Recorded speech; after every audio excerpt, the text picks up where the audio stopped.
Assalamualaikum warahmatullahi wabarakatuh. Selamat datang lagi di Perawat Edukasi. Teman-teman semua pasti tahu ketika ke rumah sakit ya, kita disarankan untuk dirawat, itu pasti kita akan dipasang infus. Ya, infus yang ada botol cairannya itu terus ditusuk jarum, ya, itu infus. Kenapa ya semua pasien yang dirawat itu terpasang infus?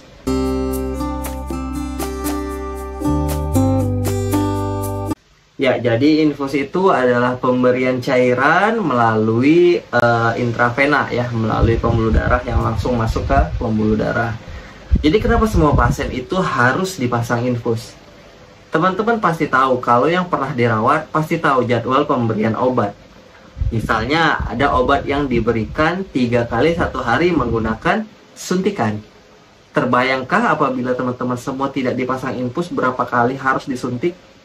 Ya, jadi selain fungsi dari infus itu untuk memberikan bantuan cairan ke dalam tubuh ya, memang infus itu juga membantu kita ketika kita terpasang infus itu meminimalisir kita ditusuk berulang-ulang ketika pemberian obat. Jadi memang kalau sudah terpasang infus, biasanya obat-obatan intravena itu akan diberikan melalui infus tersebut.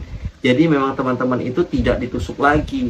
Bayangin aja misalnya 3 kali sehari obat yang akan disuntikan, artinya dalam 1 hari teman-teman disuntik 3 kali. Itu kalau obatnya 1. Kalau obatnya 3, artinya dikali 3 bisa jadi 9 kali disuntik ya. Disuntik langsung ke tangan atau ke bagian-bagian pembuluh darah yang diperlukan. Jadi memang itu fungsi ketika teman-teman terpasang infus itu fungsi yang umum. Jadi ada kenapa harus diinfus? Ada juga yang tidak terinfus tapi memang dengan kondisi-kondisi yang mungkin memang tidak membutuhkan cairan. Terus tuh juga pasien-pasien yang sesar biasanya tuh terpasang akses infus tapi tidak dialirkan cairannya begitu. Jadi memang infus itu sebuah terapi yang bisa membantu menghidrasi tubuh, mengalirkan cairan, menjaga kita agar tidak dehidrasi, akses pemberian obat ya. Jadi memang itu fungsi umum dari infus itu. Jadi kalau ditanyakan kenapa harus dipasang infus, ya kalau memang bersedia ditusuk berkali-kali saat pemberian obat ya silahkan saja, tapi kan tidak mungkin seperti itu. Jadi memang selain membantu pemberian obat itu lebih mudah, infus itu juga mencegah kita ditusuk berkali-kali. Jadi memang jangan bingung lagi ketika dirawat, kok selalu dipasang infus, kenapa ya? Ya, itu jawabannya. Terus sering kan ketika kita dipasang infus, kok infusnya darahnya naik, terus tuh infusnya jadi bengkak ya. Jadi memang hal-hal seperti itu tuh lumrah terjadi ketika dipasang infus, tapi bisa dicegah.